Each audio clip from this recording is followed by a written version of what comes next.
Your Honor. Inamin niya po ba na siya ay karelasyon niya itong beauty queen?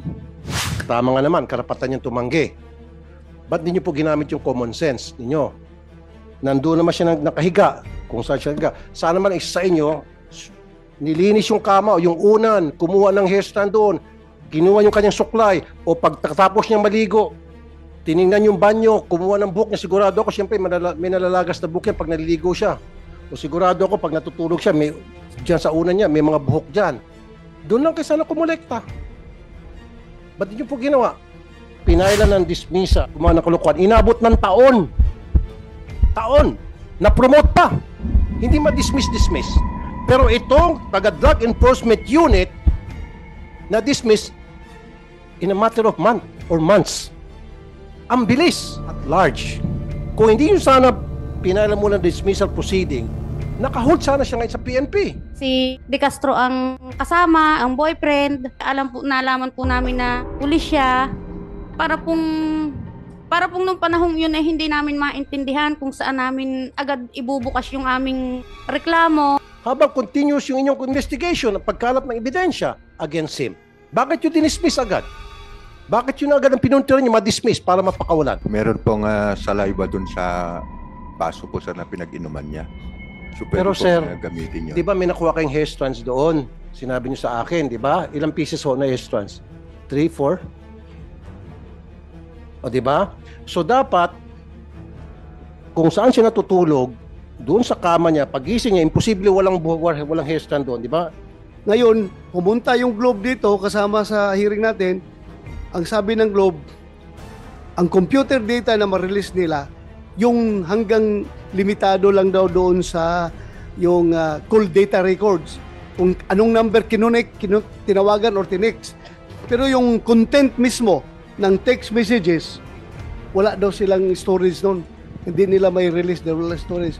Pero hindi ako naniniwala. Akala ko kasi Mr. Chair, nung sinabi niya at large, hindi na makita. Usually kasi ang pagkakaintindi ko, pag sinabing he's at large, the suspect is at large, nowhere can he be found. We don't know his whereabouts. So nandiyan pa pala.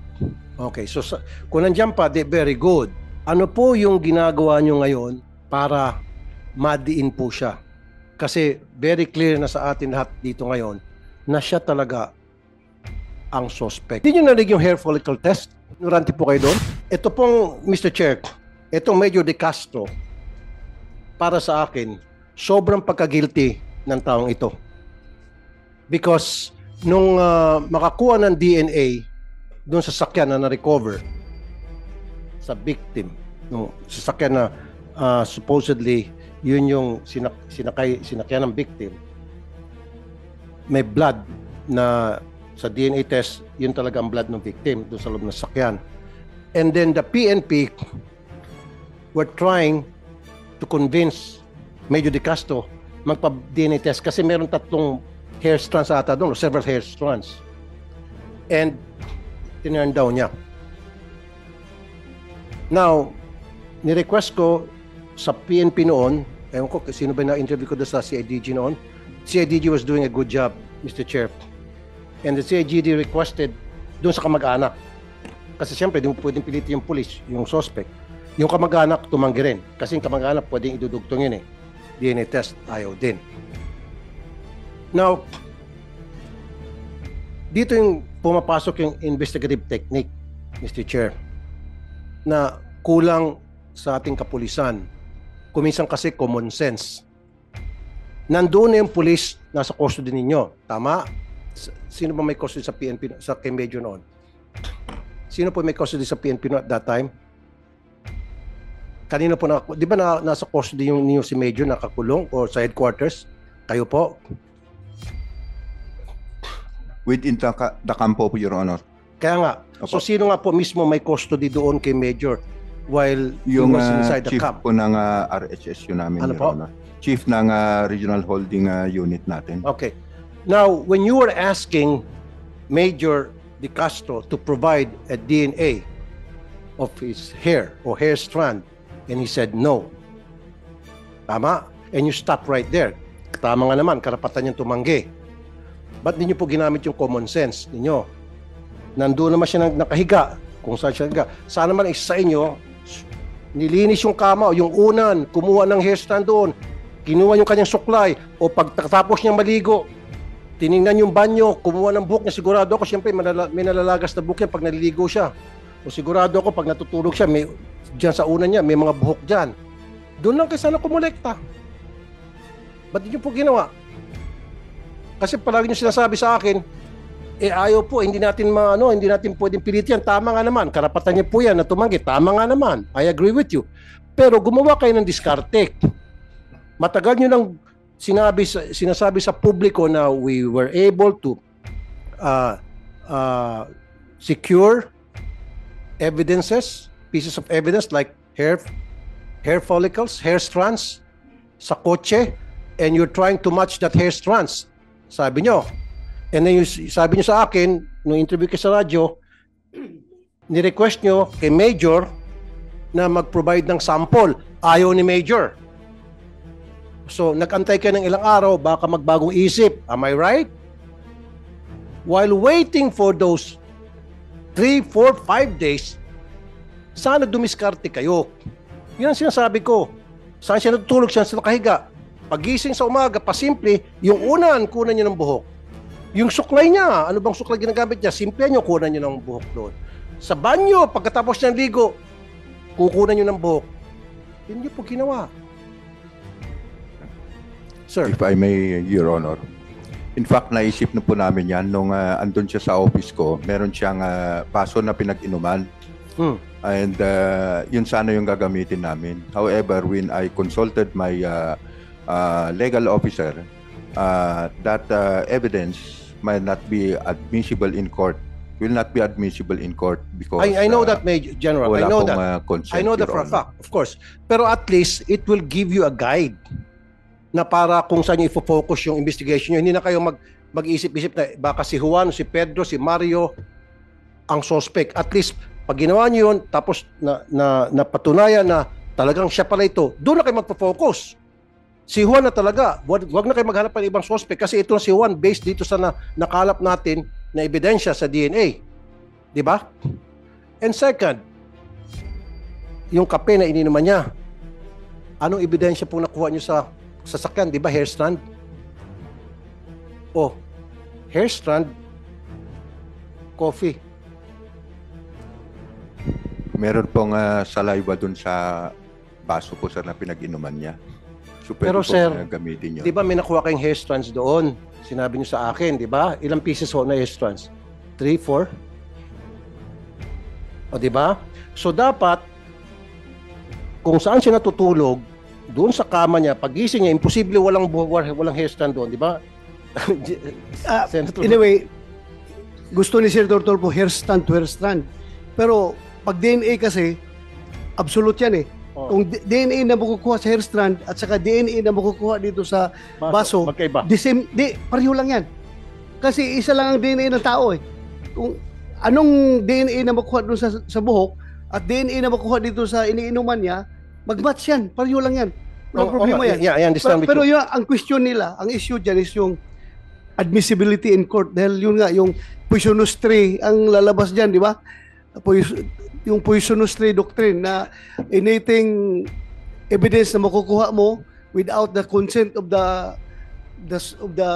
tao is magiging poisonous yan. Yung fruit of the poisonous tree. Yeah, fruit of the poisonous tree. Oh. Pero yan nga, I agree with you, Mr. Chair, na hindi natin pwedeng gamitin yung sa korte. I know that. Pero at least, mafo-focus nyo yung inyong investigation. Pero pag napatunayan base sa inyong pag-secure na walang court order halimbawa, at napatunayan yung ebidensya na ito nga pala talaga ang suspect natin, pero then doon na kayo magfo-focus. Huwag na kayo mag-focus sa iba pa. Tama yun. Pero Your Honor, Senator Tulfo, yung mga pulis na ito, sigurado ako, without yung DNA, alam na nila yung focus nila kung saan sila nakapokus eh. Nakapokus na talaga sila doon sa mga primary suspects. Kahit na wala pang DNA results, alam na nila yung mga investigador ito na Chairman. But yeah, go ahead, Senator Chairman, Senator with indulgence Tolentino. of Senator Tulfo and the Honorable Chair, just a point of order. Why don't we allow Colonel Malinaw to complete the narrative? Yung last 2 minutes na fast forward mo. Nasaan ngayon si Catherine Camilon? nasaan si Major De Castro, pangatlo, ano ng status ng kaso. Tapusin mo lang yan para for purposes of the records of this committee. Yung tatlo lang yan. Yes, sir. Bilisan na yan. Huwag mo nang step by step lahat Yes, sir. yung kanina. I'll just go And then directly to please provide the committee a copy of your presentation to complete the loop. Yes, sir. Will Thank you. comply, sir. Please proceed. We'll go directly to the date of the filing of the case, sir. Nasaan na si Catherine ngayon? Huwag mo nang yung timeline, huwag na yan. Yes, sir. The November 3 testimony of the two witnesses, sir, that was the last time the body of Catherine was seen being transferred from a Nissan Juke into a red CRV. So hindi na siya nakikita pa hanggang Yes, ngayon? sir. That was from the testimony of the two Okay. witnesses. Nasaan na si Major De Castro? Major De Castro, sir, was dismissed last January 13, if I'm not Dismissed from the mistaken. service. Yes, sir. So, He's at large now, sir. civilian na siya at large. Yes, Anong sir. status na ng kaso? The case, sir, is presently with the Regional State Prosecutor for A, based in San Pablo, after we filed a motion for inhibition for the Batangas Provincial Prosecutor's Office to inhibit from handling the case, sir. It was approved, sir, by the Batangas Prosecutor's Office and transferred to the regional level of the DOJ RSP, sir. Sandali, Senator Tol, bakit kayo nag-request na mag-inhibit yung prosecutor? Yes, sir. Based on our consultation with the family, and because the counsel of Jeffrey Magpantay is a former prosecutor of Batangas Prosecutor's Office I get the and a point. retired judge, at parating nandun, sir, sa Prosecutor's Okay, thank you. Office. Yes, sir. Thank you, sir. So, missing, with the permission of Senator, your chairman, Your Honor, missing si Catherine, Yes, sir. at large si Major De Castro, Yes, sir. pending ang kaso. Yes, sir. Okay, Mr. Chair, with the indulgence of Senator, Yes, go ahead, Senator Tulfo. I'm very familiar of this case, Mr. Chair, kasi lumapit sa akin yung relatives after the incident. Nung missing pa lang, tinutukan ko to. Now, i-continue ko po yung line of questioning ko. Nasa inyo yung custody nitong si Major as a primary suspect. Tama? Ang ginawa nyo, prinosis nyo yung kanyang dismissal proceedings. At nung ma-dismiss siya, natural, pakakawalan nyo siya. Ngayon, nagtatago na. Ang pinagtataka ko, mas inuna nyo na ma-dismiss siya kaysa naman magkalap pa kayo ng mga additional evidence while he was in custody of the PNP. Minadali nyo yung dismissal proceedings, samantalang ang dami ko na pong kaso, Mr. Chair, na pinailan ng dismissal yung isang pulis dahil gumawa ng kalokohan, inabot ng taon. Taon. Na-promote pa. Hindi ma-dismiss. Pero itong taga-drug enforcement unit na-dismiss in a matter of months. Ang bilis. Siyempre, na ma-dismiss na, kaya nga, nung tanong kanina si Senator Tolentino, at large. Kung hindi yun sana pinailan mo ng dismissal proceeding, nakahold sana siya ngayon sa PNP. Habang continuous yung inyong investigation at pagkalap ng ebidensya against him. Bakit yung dinismiss agad? Bakit yun agad ang pinuntiran niyo ma-dismiss para mapakawalan? Your Honor, if I may. Yeah, go ahead. First of all, meron po tayong proseso, yung motu proprio investigation being conducted by RIAS, and meron pong timeline na sinusundan. So, nasunod namin yung timeline. Actually, sir, nadili pa nga ng konti yung pagka-dismiss niya. So, pasok po kami sa timeline. Hindi namin ito binilisan or nothing else. Wala naman po kaming balak na hindi sana i-dismiss, whatever. But we just follow the procedure. Kagaya ng sabi ko kanina, Okay, nadili pa pero nga sir, po di yung ba hindi pa siya pagka-dismiss guilty? namin sa kanya. Suspect pa lamang siya, di po ba? As such, meron pa siya mga karapatan, di ba? So, why dismiss a person na you don't have enough proof na siya nga talaga yung kriminal, na siya talaga ay isang suspect. In fact, person of interest pa lamang siya. He's not even a suspect. Your Honor, if I may again. Sir, yung admin case po kasi niya did not emanate from the criminal case na na-file.